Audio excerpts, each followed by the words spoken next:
हाय रे भाभी, आपका मकान तो शानदार खड़ा हो गया। मेरा तो क्या बताऊं, लगता है जैसे झोपड़ा ही रह जाएगा। अरे कैसी बात कर रही हैं दीदी आप, कितना तो बड़ा मकान है आपका। हाँ है तो, लेकिन होटल जैसा घर कहाँ। तभी भाई दिनेश आ जाता है। अरे राधा जल्दी पानी लाओ, बड़ी घबराहट हो रही है। दीदी आपका भाई कैसे आना हुआ, सब ठीक है ना? हाँ हाँ, हम तो बस ऐसे ही घूमते टहलते आ गए। ये बताओ क्या हुआ, क्यों घबराए हुए हो? कुछ नहीं बहन, लग रहा है घर बेचना पड़ेगा, बहुत बड़ी मुसीबत में है। ये नॉर्मल सी बात नॉर्मल नहीं है, क्योंकि बुआ जी जो कहती है उस पर नजर ना लगे ये हो ही नहीं सकता। कुछ समझे नहीं? चलिए फिर। अरे दिनेश भैया, घर बेचने की बात मत करो, इतना सुंदर घर है और वैसे भी तुम्हारा बेटा बड़ा हो गया है, कमाने लगेगा तो सब ठीक हो जाएगा। राहुल है ना, सुना है बहुत होनहार है लड़का, बड़ी अच्छी नौकरी मिलेगी उसे। हाँ दीदी, राहुल तो बस इंटरव्यू देने गया है आज, उम्मीद है कुछ निकला है। अरे निकलेगा क्यों नहीं, हमारे राहुल जैसा पढ़ा लिखा लड़का और नौकरी ना मिले? बिल्कुल मिलेगी, पक्का मिलेगी, हम तो दुआ करते हैं उसके लिए। राधा अंदर से पानी लाती है और बुआ को देखकर मुस्कुराती है। हाँ ये बुआ जी बैठिए, चाय लाती हूँ। हाँ लेकर आ। और तू तो बहुत अच्छा खाना बनाती है, तो आज दाल बाटी बना, बहुत मन है खाने का। जी बुआ जी, अभी बनाती हूँ, आज घर का खाना खाकर जाइएगा। करीब 1 घंटे बाद राहुल का फोन आता है। हाँ बेटा क्या हुआ? पापा इंटरव्यू कैंसिल हो गया, कंपनी ने बोला हायरिंग फ्रीज लग गई है, 3 महीने बाद बुलाएंगे। दिनेश का चेहरा उतर जाता है। राधा समझ जाती है। क्या हुआ? कुछ नहीं, राहुल का इंटरव्यू नहीं हुआ। अरे कोई बात नहीं, अगली बार हो जाएगा, लड़का इतना काबिल है, रुकेगा थोड़ी ना। राधा रसोई की तरफ जाती है, दाल चढ़ाती है, आटा गूंथती है, तभी चूल्हा बंद हो जाता है। सुनिए जी। क्या हुआ? गैस खत्म हो गई और सिलेंडर वाले ने बोला था अगले हफ्ते मिलेगा। अरे भाई अभी क्या हुआ? अब कुछ नहीं, गैस खत्म हो गई, अब बाटी में कुछ और बनाती हूँ। अरे इसमें क्या है, बाहर से मंगवा लो कुछ, आजकल दिल्ली में तो हर गली में खाना मिलता है। अब दीदी बाहर का खाना रोज रोज भी तो नहीं खाते। अरे एक दिन की बात है, और वैसे भी राधा बहुत थकी हुई लगती है, जा आराम कर ले बेचारी। राधा अंदर जाकर धीरे से माथे पर हाथ रखती है, खुद से बुदबुदाती है। इनकी नजर भी कमाल की है, जो बोल दिया वो हो गया। दिनेश बाहर बैठा सोचता है। बुआ पास आकर बैठती है। दिनेश एक बात बोलूं, तुम्हारा घर सच में बहुत अच्छा है, इतनी मुसीबत में भी इतना खुशनुमा रखा है तुमने, भगवान सब ठीक करेगा। दिनेश मुस्कुराता है, लेकिन मन में एक अजीब सी बेचैनी उठती है। खाना हो गया, बर्तन समेटे गए, बुआ सोफे पर बैठकर पैर दबा रही थी। खाना तो बहुत अच्छा था, हालांकि बाहर का था, लेकिन फिर भी चलो अब सोते हैं, बड़ी थकान है। जी आपका कमरा तैयार है। लेकिन एक बात बताऊं, तुम लोग तो रात भर चैन से सोते हो, पता नहीं मैं ही क्यों सारी रात करवटें बदलती रहती हूँ, एक बार भी आंख नहीं लगती ठीक से, बड़ी बेचैनी रहती है मुझे रात को। काश मैं भी तुम लोगों की तरह रात भर आराम कर पाती। अरे दीदी आज तो अच्छी नींद आएगी, थकी हुई है ना आप। हाँ देखो भैया, चलो कोशिश करते हैं। सब अपने अपने कमरे में गए। बुआ का कमरा बगल वाला था, जिसकी खिड़की बाहर की तरफ खुलती थी। रात के कोई 12 बजे होंगे। पूरे घर की बत्ती एकदम से चली गई। राधा उठो भाई, लाइट चली गई है। हाय राम, अभी तो सोई थी। इन्वर्टर की बैटरी खत्म है, कल चार्ज करना था, भूल गया। अब क्या करें इतनी गर्मी में। दोनों पंखे के बिना पसीने में तड़पते रहे। राहुल का कमरा भी बंद था, वो भी उठकर बैठ गया। पापा बड़ी गर्मी है। हाँ बेटा सो जा किसी तरह। कैसे सोऊं पापा? सुबह 4 बजे लाइट आई। सुबह उठकर देखा तो बुआ का कमरा खुला था। खिड़की से रात भर ठंडी हवा आती रही थी और बुआ गहरी नींद में थी। राहुल ने राधा को धीरे से खींचा। मम्मा देखो बुआ को। राधा ने देखा और धीरे से मुंह दबाकर मुस्कुराई। बेटी पिंकी जो कि पास ही खड़ी थी, धीरे से बोली, मम्मी बुआ जी की तो बड़ी लंबी उम्र है। राधा ने आंख से इशारा किया, चुप कर पगली। लेकिन मन ही मन राधा ने यही सोचा। सुबह का नाश्ता हो रहा था। बुआ एकदम तरोताजा बैठी थी, जैसे रात को राजमहल में सोई हो। राधा की आंखें सूजी हुई थी। अरे राधा, तू थकती नहीं क्या बिल्कुल? देख मैं तो रात को थोड़ा भी ठीक से ना सो तो सुबह मुझसे उठा नहीं जाता, लेकिन तू तो इतना काम करती है फिर भी एकदम फ्रेश रहती है। सच में भैया तुम्हारी बहू लोहे की बनी है। राधा ने दिनेश को देखा। दिनेश ने चाय में मुंह छुपा लिया। अरे नहीं नहीं, ऐसी कोई बात नहीं है, बस घर का काम है तो करना ही पड़ता है। अरे नहीं नहीं, तू सच में कमाल है, इस घर की रीढ़ है तू, थकान तो जैसे तुझे छूती ही नहीं। दोपहर होते होते राधा का माथा गर्म हो गया, बुखार 102। राधा बिस्तर पर लेटी थी, पिंकी माथे पर पट्टी रख रही थी। मम्मी मैंने कहा था ना, बुआ जी ने सुबह क्या बोला था याद है? चुप करना पिंकी, दरवाजा बंद कर। शाम को राहुल का फोन आया, उसकी गर्लफ्रेंड नेहा आने वाली थी। राहुल ने मन ही मन सोचा बुआ से दूर रखूंगा, लेकिन बुआ तो बुआ थी। नेहा आई, सलवार कमीज पहनी थी। बुआ ने देखते ही आंखें चमका ली। अरे ये कौन है राहुल, बड़ी प्यारी लड़की है। अरे बेटा तू तो एकदम परी जैसी है, इतनी सुंदर, इतनी सलीकेदार। राहुल बड़ा किस्मत वाला है भाई, ऐसी लड़की मिली है तुझे। ये रिश्ता तो पत्थर की लकीर है, कभी टूट ही नहीं सकता। भगवान की कसम, इन दोनों की जोड़ी देखकर दिल खुश हो गया मेरा। राहुल का चेहरा सफेद पड़ गया। नेहा मुस्कुराई। अरे नहीं बुआ जी, अब तो बहुत अच्छी है। आधे घंटे बाद नेहा चली गई। बाहर तक छोड़ने गया राहुल जब वापस आया तो उसका मुंह लटका हुआ था। भैया क्या हुआ? नेहा ने ब्रेकअप कर लिया। पिंकी ने मुंह पर हाथ रखा। बोल रही है कि हम दोनों के बीच कुछ ठीक नहीं चल रहा, कुछ महसूस नहीं होता उसे। अरे पता नहीं यार, अचानक क्या हो गया उसे। भैया बुआ ने क्या बोला था, पत्थर की लकीर? राहुल ने पिंकी को घुरा। तभी बाहर से बुआ की आवाज आई। अरे वाह, क्या मौसम है आज, इतनी ठंडी हवा, बड़ा सुहाना लग रहा है। लगता है आज की शाम बड़ी अच्छी आएगी। 5 मिनट बाद आसमान काला हो गया, धूल का बवंडर आया, खिड़कियां खड़खड़ाने लगी। आंधी इस जोर से आई कि बाहर रखे गमले गिर गए, कपड़े उड़ गए। दिनेश भागकर खिड़की बंद करने लगा।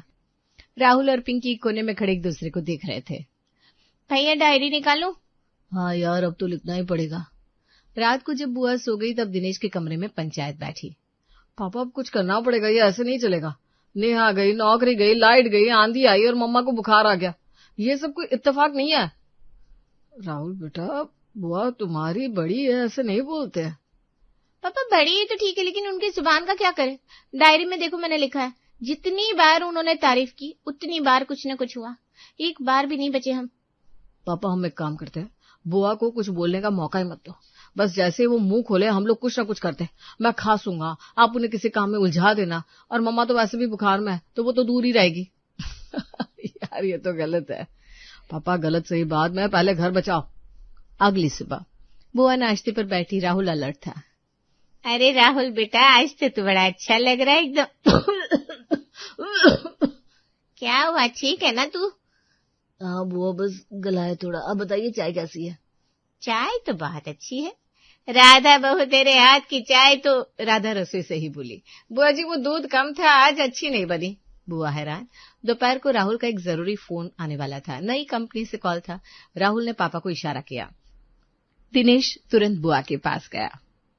दीदी वो ऊपर वाली अलमारी में कुछ रखना था, जरा मदद करो कि आपकी लंबाई ज्यादा है ना। अरे भैया मेरी लंबाई कहाँ, चलो देखते हैं। दोनों अलमारी में उलझ गए। राहुल ने चैन की सांस ली और कमरे में घुस गया। फोन अच्छा रहा, इंटरव्यू का बुलावा आ गया। राहुल बाहर निकला तो चेहरे पर मुस्कान थी। पिंकी ने आंख मारी। शाम को बुआ राधा के कमरे में जाने लगी। राधा कैसा है बुखार, देखो जरा। राधा बिस्तर से उठकर दरवाजे तक आ गई। नहीं नहीं बुआ जी आप मत आइए, आपको हो जाएगा, आप बिल्कुल अंदर मत आना, बस दूर से बात करो। अरे मुझे नहीं होता बुखार, मैं बड़ी मजबूत हूँ। नहीं नहीं बुआ जी, आपकी तबीयत का ख्याल रखना मेरी जिम्मेदारी है, आप जाइए बाहर बैठिए, मैं ठीक हूँ। अरे तू भी ना इतना ख्याल रखती है मेरा। बुआ चली गई। राधा ने दरवाजा बंद किया और पिंकी को फोन किया। पिंकी बेटा मैंने बचा लिया अपने आप को, तू नोट कर ले डायरी में। मम्मा तुम भी ना। वैसे आज का दिन साफ रहा, बुआ का एक भी वाक्य पूरा नहीं हुआ। राहुल पास से बोला। और मेरा इंटरव्यू भी फिक्स हो गया। तीनों ने चुपचाप हाई फाइव किया। दोपहर को पड़ोसन सुमित्रा आई। चाय का बहाना था लेकिन असली काम कुछ और था। राधा बहन एक बात पूछूं, ये जो तुम्हारी बुआ जी है, सच में इनकी जबान का असर होता है क्या? मैंने कल देखा आंधी आई और सुना राहुल का कुछ हुआ। राधा ने दरवाजा चेक किया, बुआ कमरे में थी।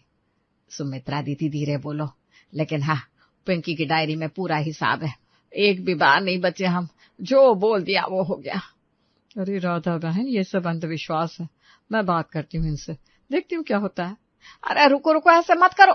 लेकिन सुमित्रा कहाँ मानने वाली थी। बुआ बाहर आई तो सुमित्रा एकदम सामने बैठ गई।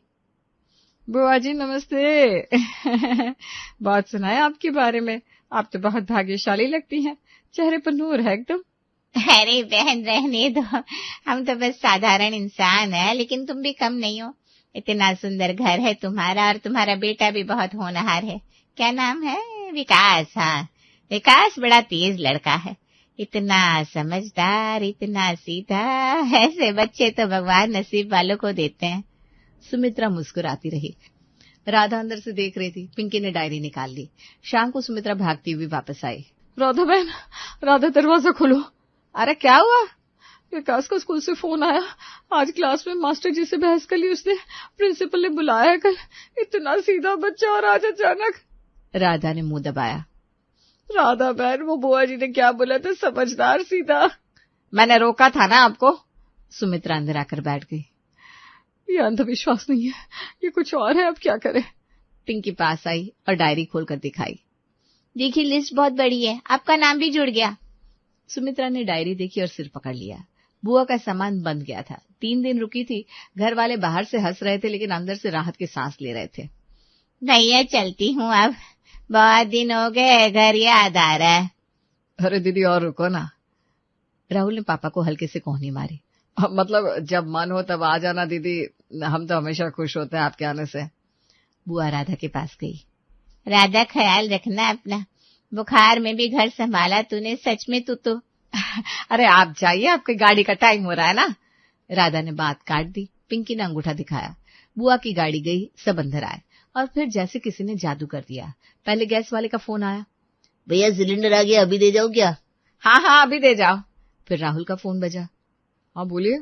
क्या सच में? कब से ज्वाइन करना है? ठीक है sir, thank you sir. Rahul ने फोन रखा और एकदम से चिल्लाया, पापा नौकरी लग गई। क्या सच में? हाँ पापा, वही कंपनी जिसने हायरिंग फ्रीज बोला था, उन्होंने बोला अगले हफ्ते से आ जाओ। राधा ने माथे पर हाथ रखा। बुखार गायब। अरे बुखार भी उतर गया, अभी ठीक लग रहा है एकदम। घर में एकदम से खुशी का माहौल बन गया। दिनेश मुस्कुरा रहे थे। राधा की आंखें भर आई। तभी दरवाजे पर सुमित्रा आई। राधा बहन, विकास का प्रिंसिपल वाला मामला सुलझ गया, मास्टर जी ने माफ कर दिया। और सुनो, बुआ जी गई ना? हाँ अभी गई है। अरे सच बोलो तो बहुत अच्छा हुआ। सब हंस पड़े। पिंकी कमरे में गई, डायरी खोली और लिखा, बुआ जी गई, घर बचा, राहुल भैया की नौकरी लगी, गैस आई, मम्मा का बुखार उतरा, सुमित्रा दीदी का विकास बचा, सब एक साथ। बुआ जी की दुआ थी, यह जाना पता नहीं, लेकिन घर ठीक है। पिंकी मुस्कुराई। डायरी बंद करने ही वाली थी, तभी पापा के फोन की घंटी बजी। दीदी क्या हुआ, सब ठीक है ना? भैया क्या बताऊं, रास्ते में याद आया, एक जरूरी काम रह गया। सोच रही हूँ 2 दिन और रुक जाऊं, आ जाऊं वापस। दिनेश के चेहरे का रंग उड़ गया। पिंकी ने देखा, समझ गए। डायरी वापस खोली और लिखा, अगला अध्याय शुरू। शनाया, अब बहुत हो गया यार, 5 साल हो गए हमें साथ में। अब मुझे लगता है कि घर पर बात कर लेनी चाहिए। कब तक ऐसे ऑफिस के बहाने मिलते रहेंगे? बात तो तुम्हारी सही है कबीर, पर मुझे डर लगता है। तुम्हारी मम्मी काफी चूजी है ना, मैंने सुना है उन्हें सब कुछ एकदम परफेक्ट चाहिए होता है। मम्मी का तो तुम्हें पता ही है, थोड़ी अलग सोच रखती हैं, पर मुझे यकीन है कि जब वो तुम्हें मिलेंगी तो सब ठीक हो जाएगा। बस एक छोटी सी बात है जो मुझे कल रात पता चली। कैसी बात? मुझे डराओ मत कबीर, साफ साफ बताओ क्या हुआ है। मैं कल रात घर पहुंचा तो मम्मी अपनी सहेली से फोन पर गप्पे मार रही थी। वो कह रही थी कि उन्हें अपने इकलौते बेटे के लिए ऐसी बहू चाहिए जो एकदम हाई फाई हो। मतलब समझ रही हो ना, छोटे बाल, जीन्स शर्ट और फर्राटेदार इंग्लिश। छोटे बाल?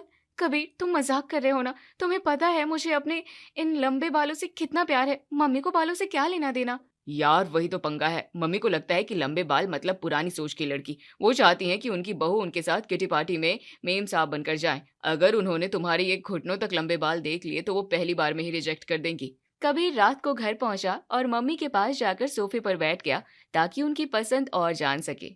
आ गया मेरा बेटा। सुन कबीर, आज मैं और विक्रम बात कर रहे थे कि अब तेरी शादी की उम्र हो गई है। देख, मुझे कोई ऐसी वैसी लड़की नहीं चाहिए जो सारा दिन घूंघट निकाले या चोटी गूंथती रहे।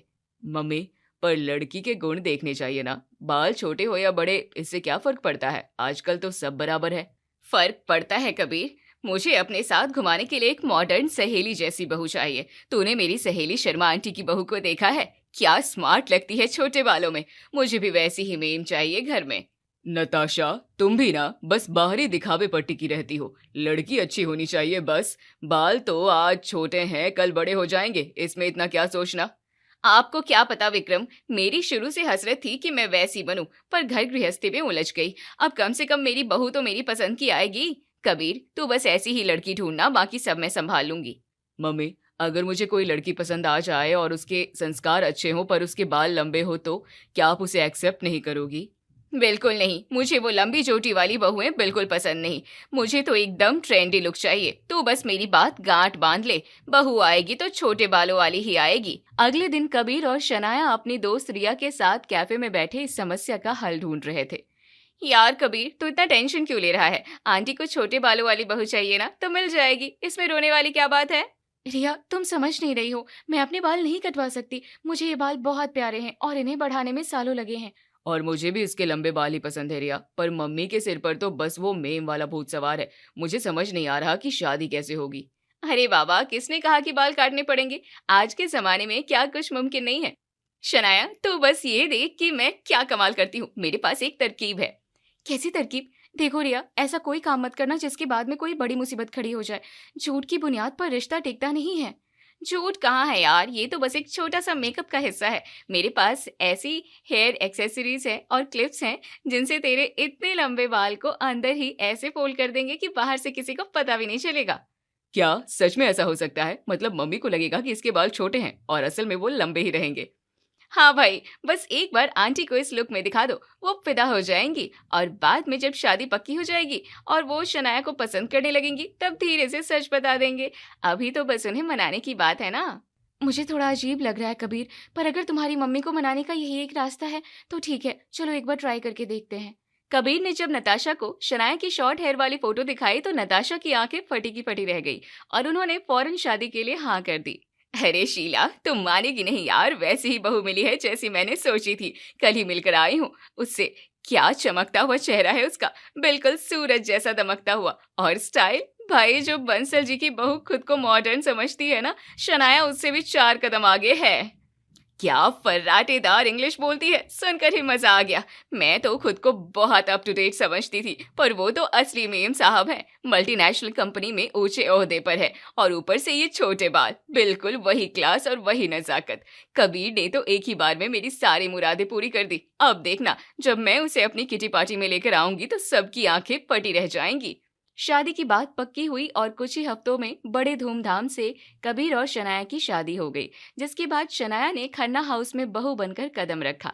शादी के अगले दिन, शनाया जल्दी करो, मम्मी और बीजी डाइनिंग टेबल पर इंतजार कर रहे होंगे। अगर पहली सुबह ही देर हो गई तो मम्मी सोचेंगी कि मॉडर्न बहू बहुत आलसी होती हैं। अरे तो मैं क्या करूं, ये पिन अटक रही हैं और देखो रात को बाल खोले थे तो अब इन्हें वापस सेट करने में आधा घंटा लग रहा है। कबीर, अगर किसी दिन मैं पकड़ी गई तो क्या होगा? कुछ नहीं होगा यार, तुम बस ये हेयर बैंड लगाओ और बाहर चलो। आज तुम्हारी पहली रसोई है ना, बस वहाँ थोड़ा ध्यान रखना, किचन में गर्मी बहुत होती है, कहीं पसीने से पिंस ढीली ना हो जाए। तुम डरा रहे हो या मदद कर रहे हो? चलो अब मैं तैयार हूँ, देखो लग रही हो ना तुम्हारी मम्मी की मेम साहब। किचन में शनाया हलवा बना रही थी, तभी बीजी अपनी छड़ी टेकते हुए वहां आ गई और शनाया को गौर से देखने लगी। अरे कुड़िए, ये क्या बना रही है? हलवे में इतना घी, लगता है शहर की लड़कियां सेहत का ख्याल नहीं रखती क्या? अरे नहीं बीजी, कबीर ने बताया था कि आपको और पापा जी को देसी घी का हलवा पसंद है, इसलिए आज डाइट को छुट्टी दे दी। आप चक्कर देखिए ना। वो तो ठीक है, पर ये तेरे बाल इतने छोटे क्यों कटवाए? हमारे जमाने में तो बाल ही औरत का गहना होते थे। तू इतनी सुंदर है, लंबे बाल रखती तो और जचती। वो बीजी, आजकल ऑफिस जाना होता है ना, तो लंबे बालों को संभालना मुश्किल हो जाता है, बस इसलिए मम्मी की तरह मैंने भी इन्हें छोटा ही रखा है। नताशा ने ही तेरी मती मारी होगी, उसे तो हर चीज विदेशी चाहिए। खैर, तू लड़की समझदार लगती है। चल ये ले शगन, और सुन, हलवे में चीनी थोड़ी कम रखना, विक्रम के दांतों में दिक्कत है। दोपहर को नताशा और शनाया लिविंग रूम में बैठकर अपनी अगली किटी पार्टी और जिम की प्लानिंग कर रही थी। शनाया, मैंने कल की किटी के लिए तुम्हारा नाम दे दिया है। सब सहेलियां पूछ रही थी कि तुम्हारी बहू कैसी है। मैं तो बस वेट कर रही हूँ जब तुम वो ब्लैक ड्रेस और अपनी ट्रेंडी हेयर स्टाइल में वहाँ चलोगी। आंटी, मेरा मतलब है मम्मी, मैं ज़रूर चलूँगी, पर क्या हम वहाँ थोड़ा जल्दी नहीं आ सकते? मुझे ऑफिस का एक ज़रूरी कॉल भी अटेंड करना है। अरे कॉल तो होते रहेंगे, कल तो बस चिल करना है। और सुनो, मैंने तुम्हारे लिए एक नया हेयर सीरम मंगाया है जिससे तुम्हारे ये छोटे बाल और भी ज्यादा शाइन करेंगे। लाओ, मैं अभी लगा कर देखती हूँ। अरे नहीं मम्मी, मैंने अभी स्प्रे किया हुआ है ना, अभी मत लगाइए वरना बाल खराब हो जाएंगे। मैं रात को खुद लगा लूंगी, पक्का। तू भी ना शनाया, अपनी खूबसूरती को लेकर कितनी पजेसिव है। ठीक है भाई, जैसा तुझे ठीक लगे, बस कल एकदम टिप टॉप तैयार रहना। सबको पता चलना चाहिए कि खन्ना खानदान की बहू कितनी अप टू डेट है। शादी के 3 महीने बीत चुके थे। शनाया मॉल में नताशा के साथ एक बड़े बुटीक में खड़ी थी। तभी वहां एक पुराना सेल्समैन उनके पास आ गया। देखो शनाया, ये सिल्क की साड़ी तुम पर बहुत खिलेगी, मॉडर्न लुक के साथ ट्रेडिशनल तड़का। अरे शनाया मैम, आप बड़े दिनों बाद आई। अरे ये क्या, आपने अपने इतने सुंदर बाल कटवा दिए। मुझे याद है पिछली बार जब आप अपनी सहेली के साथ आई थी तो आपके बाल घुटनों तक लंबे थे। मैं तो सबको मिसाल देता था कि असली लंबे बाल तो शनाया मैडम के हैं। क्या लंबे बाल? भैया आप किसी और की बात कर रहे होंगे। मेरी बहू के बाल तो हमेशा से ऐसे ही छोटे हैं। क्यों शनाया? हाँ मम्मी, भैया आपको कोई गलत फहमी हुई है। वो शायद मेरी कोई फ्रेंड होगी जिसके साथ आप मुझे देख रहे होंगे। मेरे बाल तो मैंने तो बहुत पहले ही कटवा लिए थे, आपको याद नहीं होगा। नहीं मैडम, मुझे अच्छे से याद है। भैया आप प्लीज वो वाली साड़ी दिखाइए ना जो उधर टंगी है। मम्मी चलिए वो देखते हैं। अरे भैया हटाओ भी, लंबे बाल, छी, वो तो पुराने जमाने की बात हो गई। अच्छा वो शनाया तूने कटवा लिए, वरना मैं तो घर में घुसने भी नहीं देती। मुझे तो ये छोटे बाल ही पसंद है। शनाया वॉशरूम जाने के बहाने वहां से निकली और फौरन अपनी सहेली रिया को फोन लगाया। रिया यार, मैं आज पकड़ी जाती। उस मॉल वाले सेल्समैन ने मम्मी के सामने मेरे लंबे बालों का जिक्र कर दिया। मेरा तो गला ही सूख गया था। अरे तो तूने मैनेज कैसे किया? आंटी ने शक तो नहीं किया? मैंने बात टाल दी, पर कब तक। रिया मुझे सच में बहुत बुरा लग रहा है। मम्मी मुझसे इतना प्यार करने लगी हैं, वो मुझे अपनी सहेली मानती हैं। कल को जब उन्हें पता चलेगा कि मैं रोज उन्हें एक नकली रूप दिखाती हूँ तो उनका दिल टूट जाएगा। देख शनाया, अब तो इस खेल में बहुत आगे निकल चुकी है। अब पीछे हटने का मतलब है रिश्ता खराब करना। बस अपनी उस हेयर एक्सेसरी का ख्याल रख, वो टूटी तो समझो सब गया। वही तो डर है, वो क्लिप ढीली होने लगी है। खैर अभी मम्मी बुला रही है, मुझे जाना होगा। दुआ करना सब ठीक रहे। शाम को नताशा की एक पुरानी सहेली कामिनी घर आई, जो अपनी बहू के गुणों का बखान करती थी। सुन शनाया, ये जो कामिनी बैठी है ना, इसकी बहू बहुत इतराती है। कहती है मेरी बहू लंदन रिटर्न है, बड़ी इंग्लिश झाड़ती है। तू आज इससे जरा जमकर इंग्लिश में बात करना, जरा इसे भी पता चले कि खन्ना खानदान की बहू कितनी हाई क्लास है। जी मम्मी, आप फिक्र मत कीजिए, मैं देख लूंगी। और कामिनी कैसी है? ये रही मेरी बहू शनाया, मल्टीनेशनल कंपनी में सीनियर मैनेजर है। Hello aunty, it's a pleasure to finally meet you. Mummy has told me so much about your sophisticated taste. अरे वाह नताशा, तेरी बहू तो वाकई बड़ी मॉडर्न है। और ये हेयर कट, ये तो बिल्कुल वो पेरिस वाली मॉडल्स जैसा है। देखा, मैंने कहा था ना, मेरी शनाया सिर्फ बहू नहीं है, मेरी बेटी है, मेरी सबसे अच्छी सहेली। मुझे तो लगता ही नहीं कि ये किसी दूसरे घर से आई है। हम दोनों की पसंद, हमारी सोच सब एक जैसी है। सच बताऊं कामिनी, अब तो मैं इसके बिना एक दिन भी नहीं रह सकती। ये घर, ये खुशियां सब इसी की वजह से है। सही कह रही है नताशा, ऐसी किस्मत सबकी नहीं होती। बहू भी ऐसी मिली है जो बिल्कुल तेरे सांचे में ढली है। कुछ दिनों बाद पार्टी के लिए निकलते वक्त शनाया ड्रेसिंग टेबल के सामने बैठी अपनी हेयर एक्सेसरी फिक्स कर रही थी और उसके हाथ कांप रहे थे। कबीर देखो ना, ये क्लिप आज बिल्कुल साथ नहीं दे रही है। मैंने इसे धागे से बांधा है पर डर लग रहा है। यार शनाया, तुम आज बहुत ज्यादा सोच रही हो। मम्मी ने अभी तुम्हारी इतनी तारीफ की, उनका दिल जीत लिया तुमने। बस 2 घंटे की पार्टी है, उसके बाद सब ठीक हो जाएगा। मम्मी का वो प्यार ही तो मुझे डरा रहा है कबीर। वो बार बार मेरे बालों को सहलाती हैं, मेरे पास बैठती हैं। अगर आज पार्टी में कुछ गड़बड़ हुई तो मैं उन्हें क्या जवाब दूंगी? कुछ नहीं होगा, पापा जी गाड़ी निकाल चुके हैं। चलो अब मुस्कुराओ, आज तुम्हें अपनी सासू माँ की नाक ऊंची रखनी है ना। शनाया ने एक गहरी सांस ली और अपने उस टूटे हुए राज को सिर पर सजाकर पार्टी की ओर चल दी। ओबराय हाउस की पार्टी अपने पूरे शबाब पर थी। चारों तरफ जगमगाती रोशनी और ऊंचे संगीत के बीच शनाया का मन किसी अनहोनी की आशंका से घिरा हुआ था। शनाया, तुम ठीक हो? कितनी बार कहा है कि ये बार बार अपना हाथ सिर से पीछे ले जाना बंद करो, लोग नोटिस कर रहे हैं। कबीर, मुझे लग रहा है कि क्लिप खिसक रही है। डांस फ्लोर पर जब हम थे, मुझे एक हल्का सा झटक जैसा महसूस हुआ। मुझे अभी इसी वक्त वॉशरूम जाकर चेक करना होगा। अरे तुम दोनों यहाँ कोने में क्या फुसफुसा रहे हो? शनाया चलो बेटा, मिसेस ओबरॉय तुम्हें अपनी उन सहेलियों से मिलवाना चाहती हैं जो अपनी बहू को बहुत फैशनेबल समझती है। आज उन्हें दिखा दे कि असली स्टाइल क्या होता है। मम्मी वो बस मैं अभी आई, मुझे थोड़ा फ्रेश होना था। अरे बस 2 मिनट, वो देख वो लोग बुला रहे हैं, चले चलिए। नताशा शनाया का हाथ पकड़कर उसे भीड़ के बीच ले गई। जैसे ही शनाया एक ग्रुप के पास पहुंची, किसी का हाथ गलती से शनाया के कंधे से टकरा गया। उसी झटके के साथ अचानक शनाया के सिर से वो भारी एक्सेसरी नीचे गिरी और उसके घुटनों तक लंबे घने बाल एक झरने की तरह नीचे की ओर लहरों में बह निकले। हे भगवान, ये क्या है? शनाया तुम्हारे बाल इतने लंबे, ये मजाक है। शनाया ये बाल असली हैं? मम्मी वो मैं समझा सकती हूँ। मम्मी प्लीज मेरी बात सुनिए। क्या समझाओगी? तुम सब ने मिलकर मुझे बेवकूफ बनाया। कबीर तू भी इसमें शामिल था। तुम जानते थे कि मुझे छोटे बालों वाली बहू चाहिए थी और तुम ये पुरानी सोच का पुलिंदा मेरे घर ले आए। नताशा शांत हो जाओ, सब लोग देख रहे हैं, घर चलकर बात करते हैं। क्या घर चलकर बात करें? इसने मेरा सिर नीचा कर दिया। मुझे ऐसी धोखेबाज बहू नहीं चाहिए। नताशा गुस्से में पैर पटकती हुई घर की ओर भागी। पीछे पीछे कबीर और रोती हुई शनाया भी पहुंची। घर पहुंचते ही नताशा ने अपना बैग उठा लिया। कबीर मैं इस घर में एक पल नहीं रुकूंगी। तूने अपनी माँ की एक छोटी सी ख्वाहिश पूरी नहीं की। मुझे मेम साहब चाहिए थी, कोई ऐसी चोटी वाली लड़की नहीं जो पुराने ख्यालात की हो। मम्मी जी खुदा के वास्ते मेरी बात सुनिए। मैंने ये सिर्फ इसलिए किया क्योंकि मैं आपसे प्यार करती हूँ।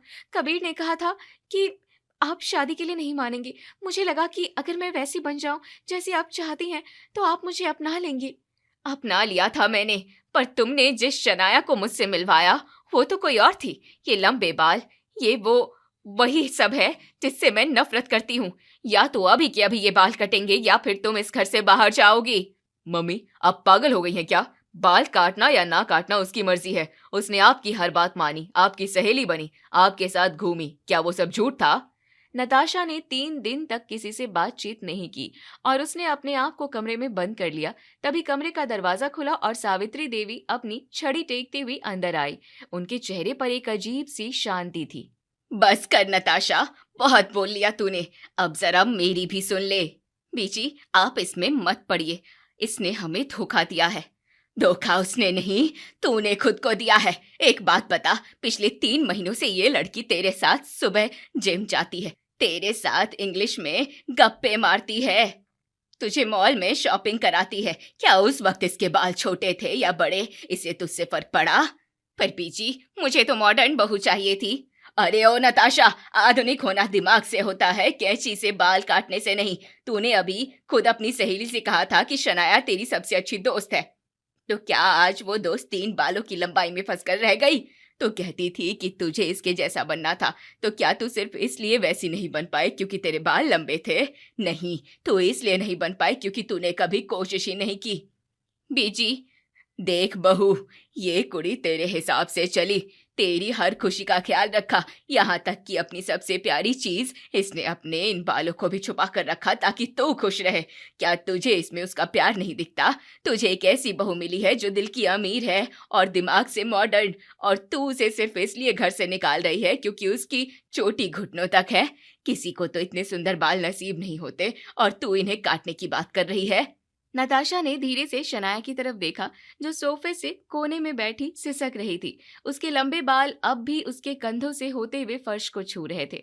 नताशा को अपनी वो सारी बातें याद आई जो उसने शनाया की तारीफ में अपनी सहेलियों से कही थी। शनाया यहाँ आओ। Mummy ji I am sorry, मैं सच में बाल कटवा लूंगी अगर आप चाहती हैं तो। तब नताशा ने पहली बार शनाया के लंबे बालों को अपनी हाथों से सहलाया। नहीं, बीजी सही कह रही हैं, मैं कितनी बेवकूफ थी। मैं बाहरी दिखावे में इतनी अंधी हो गई कि मुझे ये नहीं दिखा कि तुमने मेरे लिए कितना बड़ा समझौता किया। ये बाल, ये तो वाकई बहुत सुंदर है। मुझे तो यकीन ही नहीं हो रहा कि तुमने इन्हें इतने दिनों तक उस छोटी सी क्लिप में छुपा कर रखा।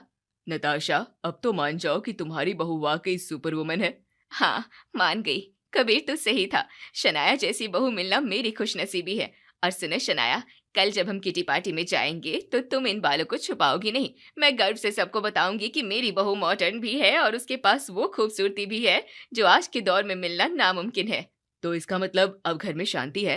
शांति भी है और खुशहाली भी। और हाँ शनाया, मुझे भी वो हेयर एक्सेसरी इस्तेमाल करना सिखा देना। किसी दिन मेरा भी मन करे छोटा लुक रखने का तो काम आएगी। पूरा परिवार हंसने लगा। शनाया ने राहत की सांस ली और अपनी सास को गले लगा लिया। अब उसके सिर पर कोई बोझ नहीं था, न क्लिप का और न ही जूट का।